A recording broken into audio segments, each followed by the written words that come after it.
Hello friends, welcome back to create your concept classes. Okay, आज हम लोग करने वाले हैं accounting for companies issue of share में ओवर सब्सक्रिप्शन का केस हम लोग आज पढ़ेंगे। ओके, तो ओवर सब्सक्रिप्शन ऑफ शेयर्स क्या होता है, प्रो राटा अलॉटमेंट क्या होता है, और प्रो राटा अलॉटमेंट से रिलेटेड हम एक क्वेश्चन भी सॉल्व करेंगे विथ प्रो राटा टेबल।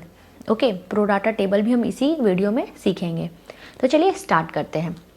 तो सबसे फर्स्ट चीज़ हम समझेंगे ओवर सब्सक्रिप्शन ऑफ शेयर क्या होता है। ओवर सब्सक्रिप्शन, देखिए, जब कंपनी जो होती है वो बहुत ज़्यादा मार्केट में अच्छा रन कर रही होती है, उसका गुडविल बहुत अच्छा होता है, उसका प्रॉफिट बहुत सही होता है, उसका ग्रोथ बहुत ज़्यादा अच्छा होता है। अगर वैसी कंपनीज अपना मार्केट में शेयर इशू करे फॉर पब्लिक, ओके, तो क्या होता है कि ज़्यादा से ज़्यादा लोग उस कंपनी का शेयर को परचेज़ करना चाहते हैं। ओके, तब इस केस में क्या होता है कि डिमांड जो है वो सप्लाई से एक्सीड कर जाती है, यानी डिमांड जो है वो ज़्यादा होती है, सप्लाई कम होती है, यानी शेयर जो है वो कंपनी इशू करती है कम, बट उसको परचेस करने वाले शेयर होल्डर जो हैं वो हो जाते हैं ज़्यादा। तो ऐसे केसेस में क्या होता है कि इशूड शेयर से अप्लाइड शेयर जो है वो ज़्यादा हो जाते हैं।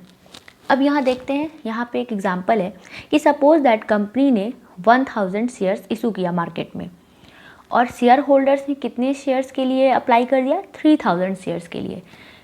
यानी यहाँ केस क्या है, ओवर सब्सक्रिप्शन, यानी कंपनी ने को ज़्यादा शेयर्स के लिए एप्लीकेशन मनी रिसीव हो गए हैं। कंपनी यहाँ 3 काम कर सकती है। फर्स्ट क्या कर सकती है कि जितना भी उन्हें शेयर्स मिले हैं उसमें वो क्या करेगी, कुछ शेयर्स को वो पूरी तरह रिजेक्ट कर देगी, यानी उनके एप्लीकेशन को रिजेक्ट करके उन्हें पैसे वापस कर देगी, यानी उन शेयर होल्डर को पैसे वापस कर देगी। सेकंड क्या करेगी, इस 3000 में से कुछ लोगों का एप्लीकेशन पूरी तरह से एक्सेप्ट करेगी, यानी कि जितना नंबर ऑफ शेयर्स के लिए उन लोगों ने अप्लाई किया है उन्हें पूरा का पूरा शेयर्स अलॉट कर देंगी। ओके, थर्ड अब केस होता है pro rata allotment to remaining applicants. अब जो शेयर होल्डर्स बच गए हैं उन शेयर होल्डर को प्रोपोर्शनेट बेसिस पर शेयर हम उन्हें देंगे। कैसे, तो चलिए देखते हैं। देखिए, अप्लाइड कितने के लिए किया था, 3000 शेयर्स के लिए। देना कितना है कंपनी को, 1000, इससे ज़्यादा तो कंपनी दे नहीं सकती है। तो कंपनी ने इसे 3 भाग में बांट दिया, इसे ग्रुप भी बोल सकते हैं।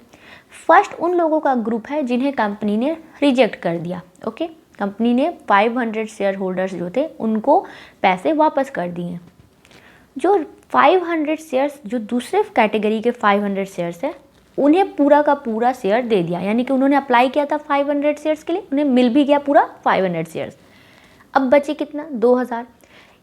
1000 वाला का तो केस यहाँ इतना तक ख़त्म हो गया। जो रिमेनिंग 2000 है उनको कंपनी ने 500 शेयर्स दे दिए प्रो राटा बेसिस पर। ठीक है, उन्होंने अप्लाई कितने के लिए किया था, 2000, पैसे कितने के लिए भेजे थे, 2000 शेयर्स के लिए, उन्हें मिला कितना, 500 शेयर्स। अब हम लोग समझते हैं प्रो राटा क्या होता है। प्रो राटा वही होता है, allotment of shares in proportion of share applied, मतलब इन्होंने जितना शेयर अप्लाइड किया है उसका कुछ प्रोपोर्शन इन्हें अलॉट किया जाएगा। 2000 में इन्हें 500 ही शेयर्स अलॉट किया गया है। ओके, होप सो आपको ये बात समझ में आ गई है। तो चलिए अब हम लोग सीधा चलते हैं क्वेश्चन की तरफ। तो ये रहा क्वेश्चन, तो क्वेश्चन एक बार रीड कर देती हूँ। क्वेश्चन ये है कि एक्स लिमिटेड ने, उनके पास है 10 लाख कैपिटल। देखिए यहाँ पर नंबर ऑफ शेयर्स नहीं है, यहाँ पे कैपिटल कितना है वो बताया गया है, और एक शेयर का वैल्यू क्या है, 100 रुपीज़। उसे इशू किया है इन्होंने 20 पर शेयर प्रीमियम पर, सिक्योरिटी प्रीमियम पर। देखिए पेबल का इन्फॉर्मेशन कैसे दिया हुआ है, एप्लीकेशन पर 10 रुपये, अलॉटमेंट पर 40 रुपीज़, जिसमें से 10 रुपये शेयर का है, ठीक है, 10 रुपये प्रीमियम का है। तो देखिए यहाँ पर 20 प्रीमियम है तो 10 तो यहाँ अलॉटमेंट में चला गया। फर्स्ट एंड फाइनल कॉल में 60 पर शेयर, और जो एक्स्ट्रा 10 रुपीज़ प्रीमियम का है वो इसमें इंक्लूड करेंगे। देखिए क्वेश्चन में प्रीमियम के रिगार्डिंग इन्फॉर्मेशन नहीं दिया था, तो हमने ये अज्यूम किया है कि जो रिमेनिंग 10 है वो फर्स्ट एंड फाइनल कॉल पे प्रीमियम कंपनी लेगी। सारा एप्लीकेशन उन्हें रिसीव हुआ है और उन्होंने अलॉटमेंट कर दिया है। ठीक है, अब यहाँ है कि यहाँ से लेकर ये जो पोर्शन है ओके, ये जो पोर्शन है ये अब हमें कंफ्यूजिंग पोर्शन है जिसे कि हमें सॉर्ट आउट करना है। यहाँ लिखा है कि कंपनी को ओवर सब्सक्रिप्शन मिला है to the extent of 13,000 shares. देखिए, एक्सटेंट ऑफ 13,000 शेयर्स का मतलब क्या है? कंपनी ने 10,000 शेयर इशू किए मार्केट में, ठीक है, इशूड किए, और कंपनी को 10,000 के अलावे और 13,000 शेयर्स के लिए एप्लीकेशन मनी मिली, यानी 10,000 तो मिला ही मिला, प्लस 13,000 एक्स्ट्रा शेयर अप्लाई हो गए। तो टोटल कितना अप्लाइड हुआ? 23,000 शेयर्स। टोटल कितना अप्लाइड हुआ? 23,000 शेयर्स के लिए ओवर सब्सक्रिप्शन आया है। कंपनी ने क्या किया कि 12,000 वैसे एप्लीकेंट थे, 12,000 शेयर वाले, जिनको कंपनी ने सिर्फ 2,000 शेयर अलॉट किए, और जो 3,000 शेयर होल्डर वाले थे उनको कंपनी ने पैसे वापस कर दिए। उनको कंपनी ने पैसे क्या किए? वापस कर दिए। तो देखिए 12/3 हमारा तो 15 हो गया। तो रिमेनिंग जो 8,000 वाले लोग हैं, यानी कि रिमेनिंग जो 8,000 शेयर होल्डर हैं, उनको कंपनी ने क्या ट्रीटमेंट किया होगा? उनको कंपनी ने फुल शेयर दे दिया होगा। क्या दिया होगा? फुल शेयर दिया होगा। देखिए यहाँ पे क्वेश्चन में आपको क्या क्या है, ये इन्फॉर्मेशन नहीं दिया है, ये इन्फॉर्मेशन नहीं दिया, तो ये इन्फॉर्मेशन आपको क्या करना है? इसको आपने ढूंढ के निकालना था। तो ये हमने फाइंड आउट कर लिया। तो चलिए इसे अब आपको मैं बताती हूँ कि किस फॉर्मेट में हमें इसे लिखना है। तो सबसे पहले आप अपने क्वेश्चन को एक ईजी वे में यहाँ पे कर लेना है। देखिए टोटल कैपिटल कितना था? 10 लाख। एक शेयर का फेस वैल्यू कितना था? 100 रुपीज़। तो हम इससे नंबर ऑफ़ शेयर तो आराम से कैलकुलेट कर सकते हैं। तो 10 लाख को 100 से भागा देंगे तो हमारा आ गया 10,000 शेयर, यानी कि कंपनी ने इशू किए 10,000 शेयर्स। प्रीमियम कितना था? 20। ओके। एप्लीकेशन उन्होंने मांगा था 10 रुपये, अलॉटमेंट मांगा था 40, जिसमें कि 10 इंक्लूडेड है। ओके। और फर्स्ट एंड फाइनल कॉल में बैलेंस अमाउंट यानी कि 60 और 10 रुपीज़ क्या है? प्रीमियम का पैसा। ओके, ये रहा आपका इन्फॉर्मेशन। इसको आप पहले अपना वर्किंग नोट में आप लिख लीजिएगा, आपके लिए आसानी होगा। अब चलिए चलते हैं, अब स्टार्ट करते हैं हम लोग अब हम समझेंगे pro rata allotment. Okay, pro rata table को अब समझते हैं। तो देखिए यहाँ पे मैंने कॉलम क्रिएट कर चुके हैं, तो मैं आपको समझाती हूँ। देखिए यहाँ पर होगा हमारा अप्लाइड नंबर ऑफ शेयर्स जितने के लिए एप्लीकेशन मनी रिसीव हुए हैं, यानी नंबर ऑफ शेयर्स। यहाँ पे नंबर ऑफ शेयर्स जो कंपनी अलॉट करेगी वो यहाँ हम लिखेंगे, शेयर नंबर ऑफ शेयर्स लिखेंगे। यहाँ पे जितना एप्लीकेशन मनी रिसीव्ड हुआ है वो लिखेंगे। इस कॉलम में लिखेंगे कितना एप्लीकेशन मनी एग्जैक्टली मिलना चाहिए था। ओके, यहाँ हम इस कॉलम में लिखेंगे कितना एक्सेस पैसा हमें मिला है, और ये जो कॉलम है ये हमारा रहेगा अलॉटमेंट मनी, यानी कि जितना एक्सेस पैसा मिला है उसमें से कितना पैसा हम अलॉटमेंट में एडजस्ट कर सकते हैं। अगर और पैसे बच गए तो फर्स्ट कॉल में एडजस्ट करेंगे, फिर भी पैसे बचते हैं तो सेकंड कॉल में एडजस्ट करेंगे, और अगर उसके बाद भी पैसे बचते हैं तो हम बैंक का कॉलम में उन्हें पैसे वापस कर देंगे। ठीक है, बैंक का कॉलम और किस लिए क्रिएट किया गया है कि जो शेयर्स को हम रिजेक्ट करेंगे उनका भी इसी में अमाउंट लिखेंगे कि कितना इन्हें वापस कर दिया गया है। ओके, तो चलिए स्टार्ट करते हैं। तो देखिए मैंने आपको बताया था कि 8,000 शेयर होल्डर के बारे में हमने इन्फॉर्मेशन कलेक्ट किया था कि 8,000 शेयर होल्डर को कितना शेयर्स मिला था। पूरा का पूरा 8,000 मिल गया था, यानी फुल शेयर्स इन्हें अलॉट हुए थे। सेकेंड फर्स्ट कैटेगरी में ये आ गया जिनको पूरा शेयर मिल गया, full share. Okay, second category में हमारे कौन से आएंगे? जिनको कि प्रो राटा में अलॉटमेंट किया गया है। तो 12,000 शेयर होल्डर वालों को कितना कंपनी ने शेयर दिया? 2,000 शेयर दिए प्रो राटा बेसिस पे। थर्ड कैटेगरी वो हैं जिनको कंपनी ने रिजेक्ट कर दिया, यानी कि 3,000 शेयर होल्डर वालों को कंपनी ने क्या किया? रिजेक्ट कर दिया। तो इन्हें कोई भी शेयर नहीं मिलेगा। तो देखिए ना शेयर मिला तो इन्हें तो शेयर नहीं मिला। तो अब देखिए यहाँ पे 8 + 2 यानी कि 10,000 शेयर कंपनी इशू कर सकती थी, कंपनी ने अलॉट कर दिया, और जिन्हें रिजेक्ट करना था उसे रिजेक्ट भी कर दिया। अब हमें यहाँ कैलकुलेट करना है कितना पैसा मिला है एप्लीकेशन मनी। ओके, तो 10 रुपया करके एप्लीकेशन मनी मिलने वाला था।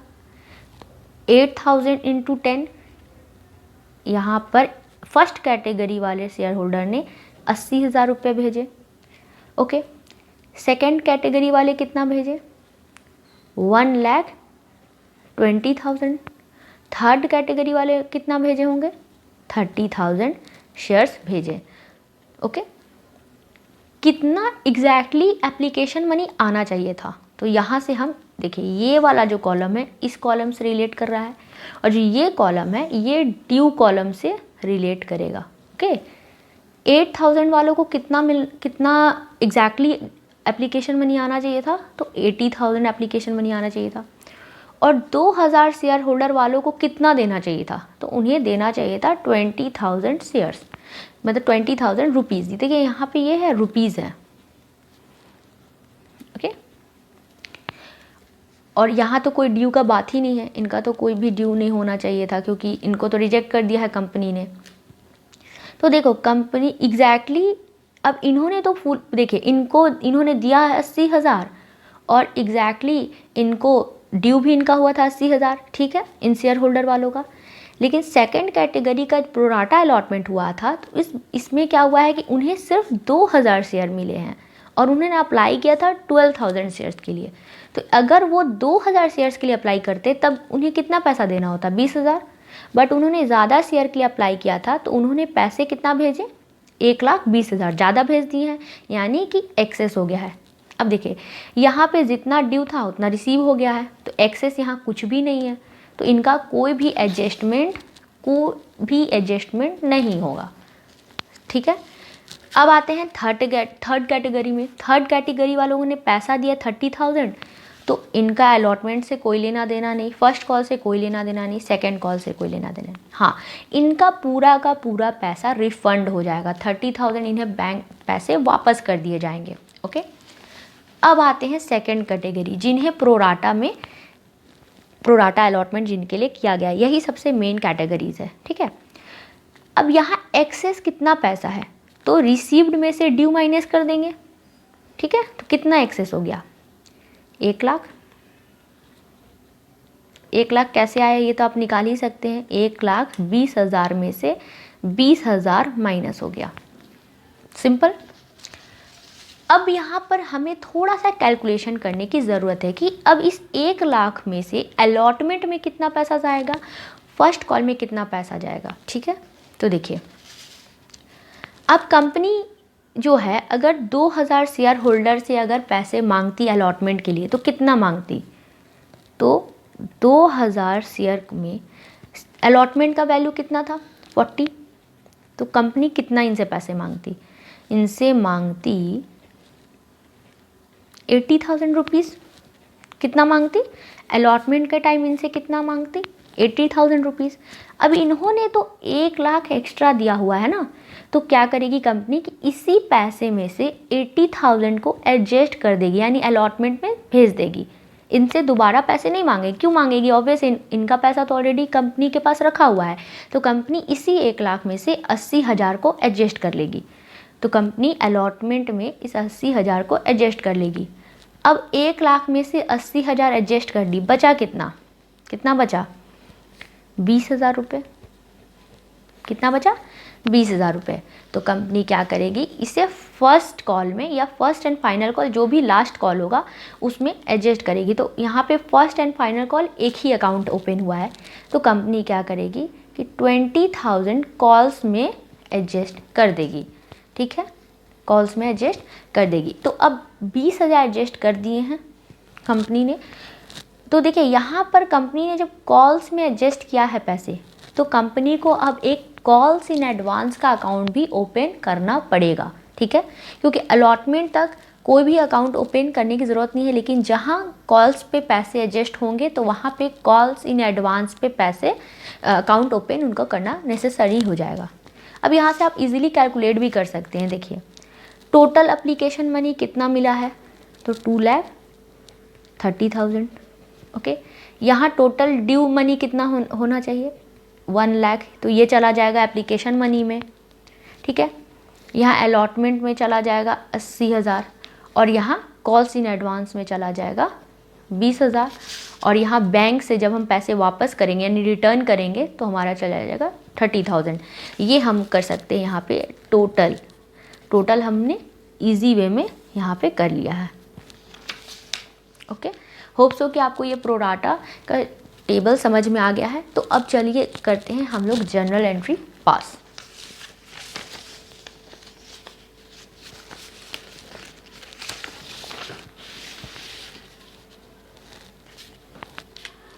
तो जर्नल एंट्री क्या है, in the books of x limited है। ओके, तो देखिए हम लोग को पता है कि देखिए यहाँ डेट का तो कोई इन्फॉर्मेशन दिया नहीं है, तो हम यहाँ डेट नहीं लिखेंगे। सबसे पहले कंपनी को क्या मिलेगी, एप्लीकेशन मनी आएगी, बैंक अकाउंट को हम डेबिट करेंगे, पैसे आए हैं हमारे पास, है ना, to share application account. Okay, कितना पैसे आए हैं, 2,30,000, 2,30,000। यहाँ पे हम नरेशन क्या लिख देंगे, application money received for 10,000 plus 13,000, 23,000 shares at the rate of ₹10 पर शेयर। नरेशन हमने लिख दिया। अब हम क्या करेंगे कि एप्लीकेशन मनी हमें मिल गया है, अब एप्लीकेशन मनी को हमें इसके एग्जैक्ट जगह पर ट्रांसफ़र करना है। तो share application account debit. Okay, तो पहले पैसा कहाँ जाएगा, शेयर कैपिटल में जाना है। तो शेयर कैपिटल में कौन सा अमाउंट जाएगा, देखिए टोटल तो पैसा कितना है 2,30,000। तो शेयर कैपिटल में वो पैसा जाएगा जो कंपनी को एग्जैक्टली मिलना चाहिए था। कितना कंपनी को मिलना चाहिए था, तो कंपनी को मिलना चाहिए था 10,000 शेयर पे 10 रुपये करके मिलने चाहिए थे। कितने मिलने चाहिए थे, 10,000 पे 10 रुपये करके, यानी कि कंपनी को मिलने चाहिए थे 1 लाख रुपये। ओके, कंपनी ने अलॉटमेंट में कितने पैसे एडजस्ट किए हैं, तो कंपनी ने अलॉटमेंट में पैसे एडजस्ट किए हैं 80,000। अब ये 80,000 कहाँ से आया, तो 2,000 × 40, अलॉटमेंट में ये पैसा एडजस्ट हो गया। अब पैसा कहाँ एडजस्ट होगा, कॉल्स में जो पैसा हमने एडजस्ट किया है। तो ये पैसा कहाँ से आया, तो देखिए कंपनी को एक्स्ट्रा पैसा कितना था कंपनी के पास, 1 लाख, उसमें से 80,000 क्या हुआ, एडजस्ट हो गया यहाँ अलॉटमेंट में। तो रिमेनिंग 20,000 कहाँ एडजस्ट हुआ, रिमेनिंग 20,000 एडजस्ट हो गया आपका कॉल्स इन एडवांस में। और कितना पैसा रिजेक्ट हुआ है, बैंक अकाउंट हम क्रेडिट कर देंगे, तो टोटल 30,000 रिजेक्ट हुए हैं। ये कैसे कैलकुलेट हुआ है, तो 3,000 × 10 करके। ओके, अब इसका हम नरेशन लिखेंगे, बीइंग एप्लीकेशन मनी एडजस्टेड। अब नेक्स्ट एंट्री हम करेंगे शेयर अलॉटमेंट का। ओके, तो ऑब्वियस है शेयर अलॉटमेंट का एंट्री हम लोग पहले जो प्रीवियस वीडियो अगर आपने मेरा नहीं देखा होगा तो आप प्लीज़ चेक कर लीजिएगा, जिसमें मैंने बताया था कि अगर प्रीमियम की एंट्री कैसे करेंगे। ओके, तो सबसे पहले तो ड्यू एंट्री होगी अलॉटमेंट की। तो देखिए share allotment account debit to share capital account to securities premium account. Okay, total कितना मिलना चाहिए था, तो टोटल 10,000 शेयर्स पर 40 करके हमें मिलना चाहिए था, यानी कि 4 लाख रुपीज़। ठीक है, और शेयर कैपिटल पे कितना मिलना था, 30 रुपीज़ करके, और 10 रुपीज़ किसका पैसा, कितना पैसा था, वो था आपका प्रीमियम का पैसा। तो 3 लाख आपका हुआ शेयर कैपिटल का पैसा और 1 लाख आपका हुआ प्रीमियम का पैसा। 1 लाख आपका प्रीमियम का पैसा हुआ। तो ये तो आपका हो गया ड्यू एंट्री। ओके, ये आपका हो गया ड्यू एंट्री। अब हम पास करेंगे इसका अलॉटमेंट का पैसा कितना हमें मिला। तो bank account debit to share allotment account. देखिए अब यहाँ पर क्या केस है, अब समझते हैं। टोटल कितना पैसा मिलना था, टोटल कितना पैसा मिलना था, 4 लाख कितना मिलना था हमें, यहाँ पे वर्किंग कर देती हूँ। 4 लाख मिलना था, बट इसमें से 80,000 तो ऑलरेडी कंपनी ने एडजस्ट कर दिया है। तो जो ऑलरेडी पैसा कंपनी ने एडजस्ट कर दिया है वो शेयर होल्डर तो दोबारा पैसा तो देंगे नहीं, तो एडजस्ट हो चुका है। तो अब एग्जैक्टली कंपनी को कितने पैसे मिलेंगे, कंपनी को कितना मिलेगा, 3,20,000 रुपये कंपनी के पास आएगा, क्योंकि 80,000 जो शेयर होल्डर जो थे, जो 12,000 वाले कैटेगरी में थे, उन्होंने एक्सेस पैसा भेजा था और उसी पैसे को कंपनी ने एडजस्ट कर दिया है। तो कंपनी को अब एग्जैक्टली बैंक में कितने पैसे आएंगे, तो 3,20,000 आएंगे, 3,20,000 आएंगे। Got my point. Being allotment money received, आपको अलॉटमेंट में इतना पैसे मिलेंगे। अब हमारा नेक्स्ट क्या एंट्री होगा, नेक्स्ट हमारा एंट्री होगा फर्स्ट एंड फाइनल कॉल का एंट्री। तो हमारा ड्यू एंट्री पहले करेंगे। तो ड्यू एंट्री क्या है, share first and final call account debit to share capital account. और क्या पैसे मिलने थे, सिक्योरिटी प्रीमियम अकाउंट भी मिलना था, जो हमने क्वेश्चन में पढ़ा था कि 10 रुपये तो मिलने थे अलॉटमेंट में और 10 रुपये हमारा कॉल्स में। ओके, तो कितना पैसा मिलेगा, तो 10,000 शेयर्स पर 70 रुपीज़ करके मिलेगा। कैसे, तो 60 तो आपका हो गया कॉल का पैसा और 10 आपका हो गया प्रीमियम का पैसा। तो कितना टोटल मिलेगा, 7 लाख मिलना था। ओके, जिसमें से 6 लाख आपका हो जाएगा कैपिटल का पैसा, फर्स्ट कॉल का पैसा, और आपका 1 लाख जो है वो आपका हो जाएगा प्रीमियम का पैसा। ओके, तो ये आपका हो गया है ड्यू एंट्री फर्स्ट कॉल का। ओके, अब कितना पैसा मिलेगा, कितना पैसा मिलेगा इसकी एंट्री करेंगे। तो देखिए बैंक अकाउंट डेबिट।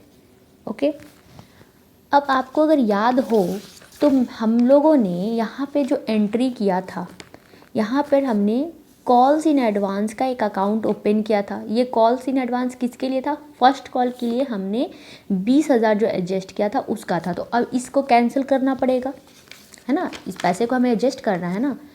तो bank account debit calls in advance, calls in advance, वहाँ क्रेडिट हुआ था, यहाँ डेबिट करके इसको कैंसिल करना इस इफेक्ट को। Okay, calls in advance account debit to share first and final call account.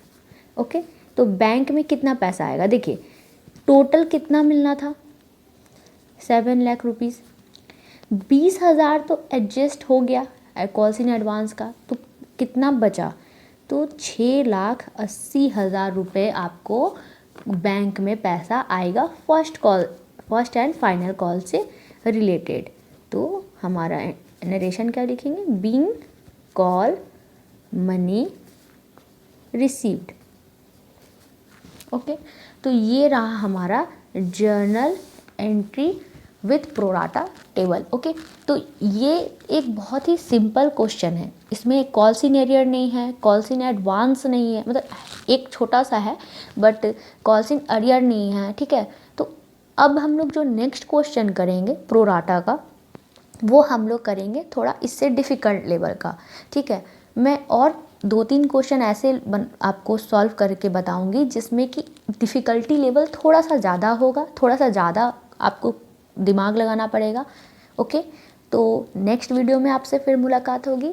तब तक के लिए चैनल को आप सब्सक्राइब कर लीजिए, मेरे चैनल को शेयर करिए और इस वीडियो को एक लाइक कीजिए। अगर आपको कोई डाउट होता है तो प्लीज़ आप मुझे कमेंट सेक्शन में आप कमेंट कर सकते हैं। Okay, thank you so much.